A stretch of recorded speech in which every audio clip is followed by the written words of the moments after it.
एक छोटे से गांव में रमेश नाम का एक किसान रहता था। रमेश मेहनती और ईमानदार था। उसके पास थोड़ी सी जमीन थी जिस पर वह खेती करता था। वह अपने खेतों में गेहूं, चावल और सब्जियां उगाता था। रमेश का जीवन सरल था लेकिन खुशहाल था।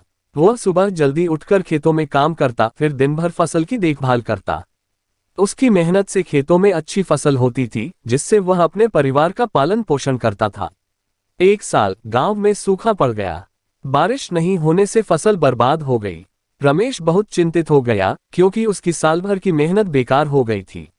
गांव के दूसरे किसान भी परेशान थे। किसी के पास इतना पैसा नहीं था कि नए बीज खरीद सके या अपने खेतों की मरम्मत कर सके। रमेश ने हार मानने के बजाय एक नई योजना बनाई। उसने गांव के सभी किसानों को इकट्ठा किया और उनसे कहा कि अगर हम सब मिलकर काम करें तो हम इस मुश्किल से बाहर निकल सकते हैं।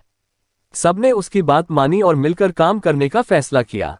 रमेश ने गांव के पास एक पुराना तालाब देखा जिसे उन्होंने मिलकर साफ किया और उसमें पानी इकट्ठा किया। अब वे तालाब के पानी से अपने खेतों को सिंचाई कर सकते थे। धीरे धीरे फसलें फिर से उगने लगीं और गांव में खुशहाली लौट आई।